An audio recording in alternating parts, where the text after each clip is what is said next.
Hey guys, welcome to my current events and topic page. Um, Poor Australia. Australia has been slammed with hail, pestilence, darkness, plagues in 1 week.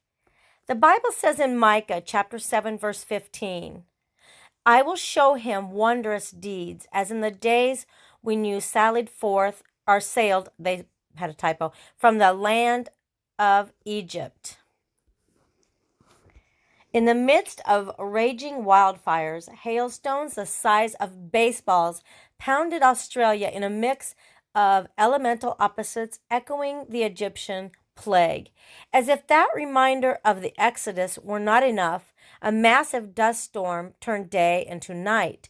These and other phenomena created a pre-Messiah show of wonders in the hard-hit continent down under, conspicuously timed to coincide with the week when Jews around the world read the section of the Torah relating to the story of plagues in Egypt.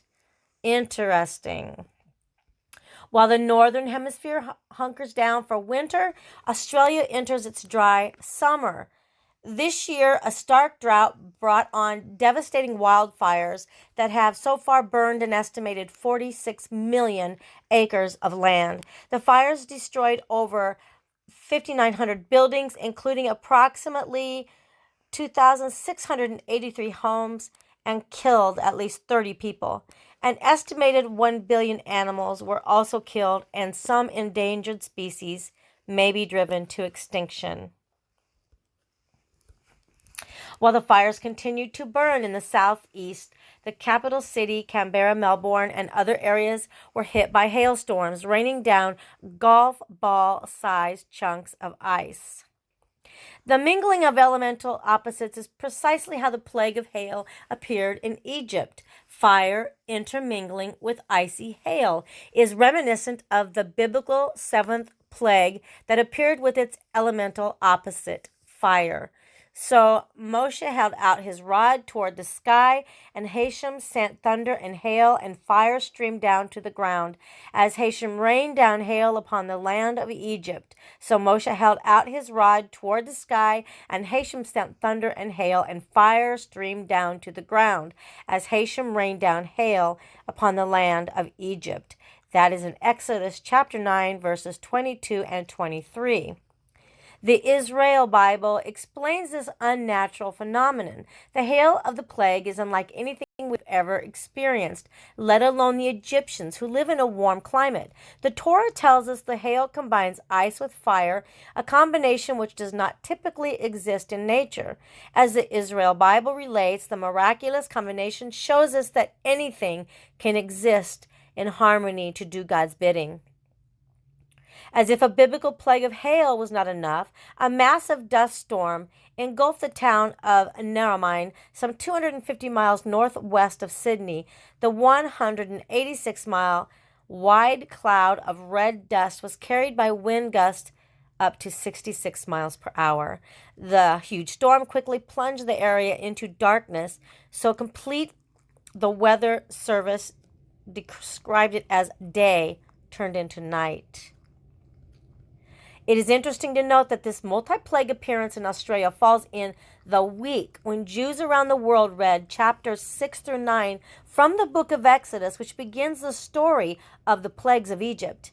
In fact, Jewish sources predict that all of the plagues will reappear in the final redemption, but in even more powerful forms. The reload of the Egyptian plagues was prophesied by Micah.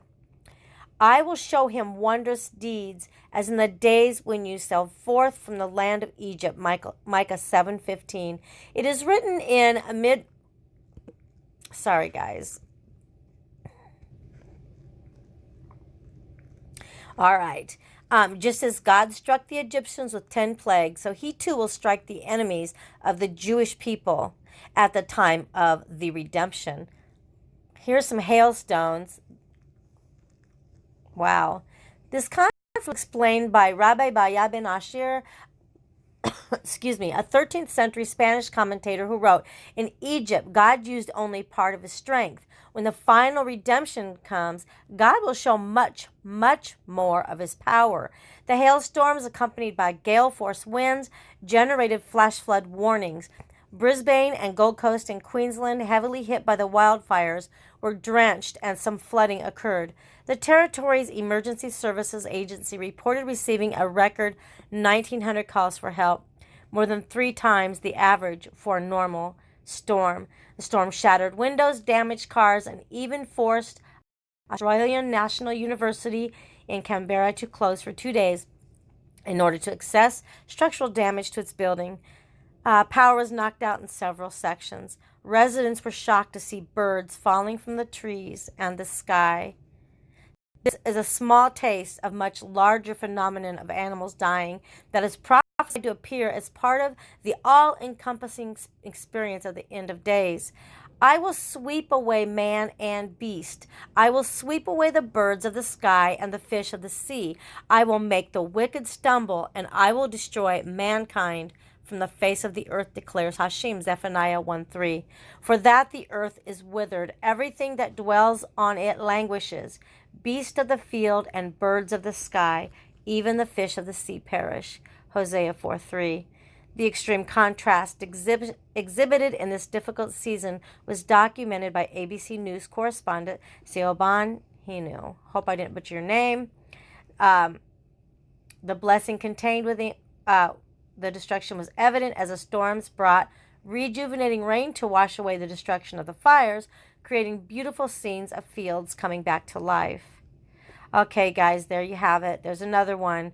We really need to be in prayer for Australia. What is going on, guys?